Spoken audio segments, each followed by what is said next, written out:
सुप्रभातम बच्चों, मैं अंजलि तिवारी सरस्वती क्लासेस की ऑनलाइन कक्षा में आप सभी का बहुत बहुत स्वागत एवं अभिनंदन करती हूँ। बच्चों, आज की इस वीडियो में हम भ्रांतिमान अलंकार पे चर्चा करेंगे और साथ ही साथ में उसके ढेर सारे उदाहरणों को भी हम इस वीडियो में देखेंगे और भ्रांतिमान तथा संदेह अलंकार में क्या अंतर है इसको भी हम इसी वीडियो में देखेंगे। तो चलिए शुरू करते हैं। बच्चों, आज का हमारा टॉपिक क्या है? भ्रांतिमान अलंकार। यानी आज हम किस के बारे में पढ़ेंगे? भ्रांतिमान अलंकार के बारे में पढ़ेंगे। चलिए परिभाषा देख लेते हैं। जब उपमेय को भ्रम के कारण उपमान समझ लिया जाता है, यानी जब उपमेय क्या होता है? जिस वस्तु की तुलना की जाती है उसे हम उपमेय बोलते हैं। तो जब उपमेय को भ्रम के कारण उपमान समझ लिया जाता है तब वहां पे कौन सा अलंकार होता है? भ्रांतिमान अलंकार होता है। पहचान कैसे करेंगे? किन शब्दों का प्रयोग हुआ रहेगा तो हम ये जान पाएंगे कि यहाँ पे भ्रांतिमान अलंकार है। यदि हमें अर्थ नहीं भी पता है तो कौन सा शब्द हम देखते ही जान जाएंगे कि वहाँ पे भ्रांतिमान अलंकार है। तो चलिए देख लेते हैं कैसे जानेंगे। पहचान क्या है? भ्रांतिमान अलंकार के उदाहरणों में प्रायः भ्रम, भ्रांति, जानि, मानि, समुझ आदि शब्दों का प्रयोग किया गया रहता है। यानी आपको भ्रम शब्द देखने को मिल सकता है, भ्रांति, जानि, मानि, समुझ इत्यादि शब्द आपको भ्रांतिमान अलंकार के उदाहरणों में देखने को मिल सकते हैं। तो इन्हें हमें याद कर लेना है। भ्रम, भ्रांति, जानि, मानि और समुझ, ये शब्द आपको कहीं भी आपको कविता में दिखे आप तुरंत जान लीजिए कि वहाँ पे कौन सा अलंकार है? भ्रांतिमान अलंकार है। चलिए उदाहरण देख लेते हैं हम लोग। पहला उदाहरण है हमारा, कपि करि हृदय विचार, दीन मुद्रिका डारि तब, जानि अशोक अंगार, सिय हरस उठकर गहेउ। फिर से देख लेते हैं।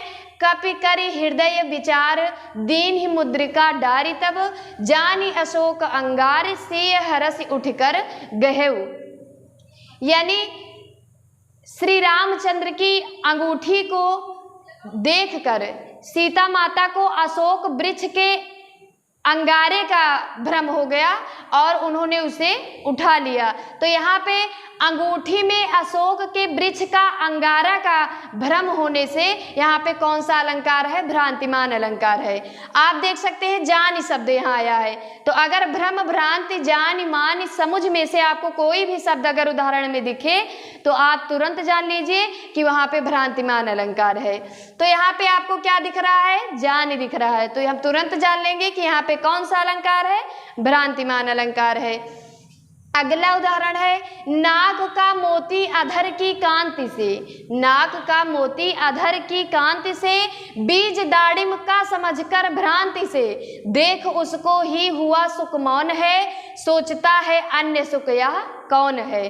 तो यानी नाक का मोती अधर की कांति से, यानी नाक के मोती को दाड़िम का बीज, दाड़िम मतलब अनार, अनार के दाने का भ्रम हो गया। यानी नाक की मोती में अनार के दाने का, अनार के बीज का भ्रम हो गया। किसको? सुख को।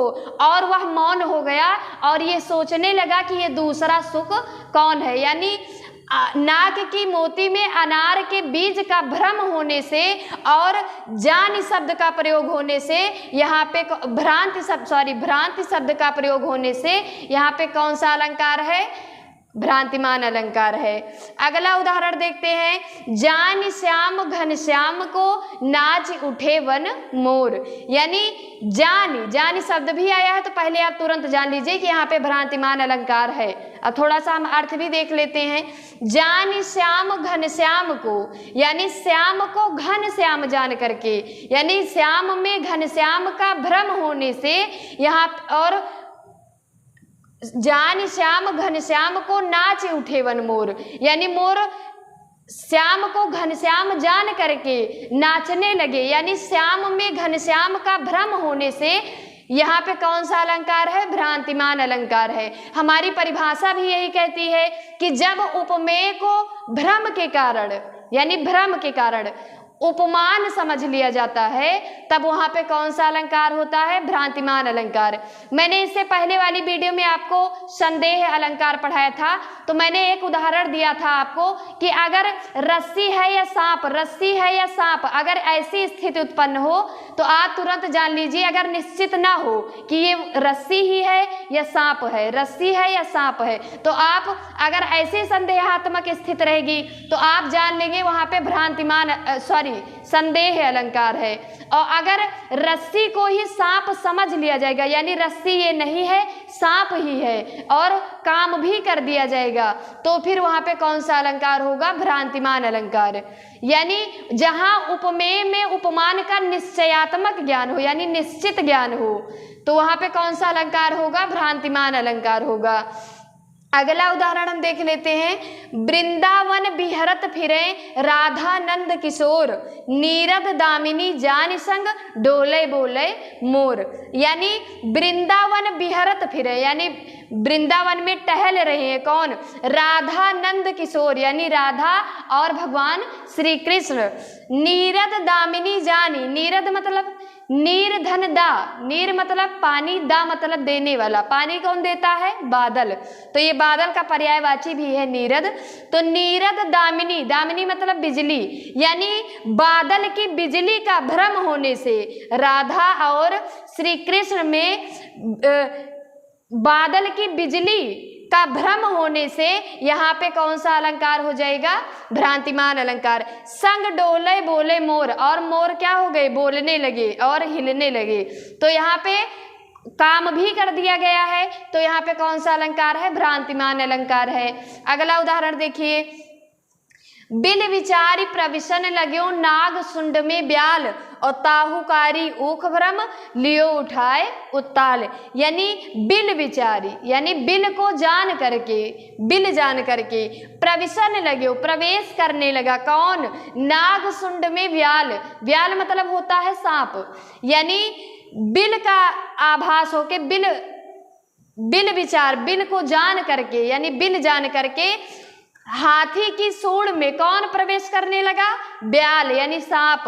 और ताहुकारी ऊख भ्रम लियो उठाए उत्ताल, यानी और हाथी में भी सांप का यानी ईख का, यानी गन्ने का भ्रम होकर हाथी ने सांप को उठा लिया। तो यानी यहाँ पे नाग यानी हाथी की सूंड में बिल का भ्रम होने से और सांप में ईख का भ्रम होने से यहाँ पे कौन सा अलंकार है? भ्रांतिमान अलंकार है। और आप शब्द भी देख सकते हैं, भ्रम शब्द आया है, तो इससे आप तुरंत जान लीजिए कि यहाँ पे भ्रांतिमान अलंकार है। एक बार हम फिर से देख लेते हैं। जब उपमेय को भ्रम के कारण उपमान समझ लिया जाता है, तब वहां पे कौन सा अलंकार होता है? भ्रांतिमान अलंकार होता है। यानी भ्रांतिमान अलंकार में निश्चित रहता है कि ये वस्तु वही है, जैसे रस्सी है या सांप, ऐसी स्थिति नहीं होगी उसमें रस्सी ये सांप ही है, रस्सी नहीं है, ऐसी स्थिति होगी भ्रांतिमान अलंकार में। पहचान कैसे, किन किन शब्दों से हम करेंगे कि ये भ्रांतिमान अलंकार ही है? तो भ्रम, भ्रांति, जान, मान, समझ आदि शब्द अगर आपको दिख रहे हैं उदाहरण में, तो आप तुरंत जान लीजिए कि वहां पे भ्रांतिमान अलंकार है। उदाहरण पहला क्या है? कपिकर हृदय विचार दीन मुद्रिका डारी, तब जानी अशोक अंगार सिए हरसि उठकर गहेउ। फिर से देख लेते हैं। कपिकर हृदय विचार दीन मुद्रिका डारी, तब जानी अशोक अंगार सिय हरसि उठकर गहेउ। यहाँ पे जान शब्द आप देख पा रहे होंगे, तो यहाँ पे जान शब्द होने की वजह से यहाँ पे कौन सा अलंकार है? भ्रांतिमान अलंकार। क्योंकि भ्रम, भ्रांति, जान, मान, समझ ये सब शब्द किस अलंकार में आते हैं? तो ये भ्रांतिमान अलंकार में आते हैं। अगला उदाहरण है। नाक का मोती अधर की कांति से, नाक का मोती अधर की कांति से, बीज दाड़िम का समझकर भ्रांति से, देख उसको ही हुआ सुख मौन है, सोचता है अन्य सुख यह कौन है। तो यहाँ पे आपको अगर यदि अर्थ नहीं भी पता है तो आप तुरंत देख लीजिए भ्रांति, भ्रांति शब्द यहाँ पे आपको दिख रहा है। भ्रम, भ्रांति, जान, मान, समझ में से कोई भी शब्द आपको मिल सकता है, तो यहाँ पे आपको भ्रांति दिख रहा है, तो आप तुरंत जान लीजिए यहाँ पे भ्रांतिमान अलंकार है। उदाहरण तीसरा है, जान श्याम घनश्याम को नाची उठे वन मोर। जान श्याम घनश्याम को नाची उठे वन मोर। तो यहाँ पे आप देख सकते हैं जानी आया है, तो जानी मान ये सब किस में आएगा, भ्रांतिमान अलंकार में आएगा। तो आप तुरंत जान लीजिए कि यहाँ पे भ्रांतिमान अलंकार है। फिर अगला उदाहरण है, वृंदावन विहरत फिरे राधानंद किशोर और नीरद दामिनी जानी संग डोले बोले मोर। तो यहाँ पे आप देख पा रहे होंगे जानी शब्द आया है, तो जानी मानी भ्रम भ्रांति समुझ ये सब किस में आएंगे, भ्रांतिमान अलंकार में आएंगे। तो आप तुरंत जान लीजिए कि यहाँ पे भ्रांतिमान अलंकार है। अगला उदाहरण है, बिन विचारी प्रविशन लग्यो नाग सुंड में ब्याल ताहुकारी ऊख भ्रम लियो उठाए उत्ताल। तो यहाँ पे आप देख रहे हैं भ्रम शब्द आया है, तो यहाँ पे कौन सा अलंकार हो जाएगा, भ्रांतिमान अलंकार हो जाएगा। बच्चों मुझे आशा ही नहीं पूर्ण विश्वास है कि आपको ये वीडियो बहुत ही सहजता से समझ में आ गई होगी। फिर मिलते हैं अगले अलंकार की वीडियो के साथ, तब तक के लिए धन्यवाद। थोड़ा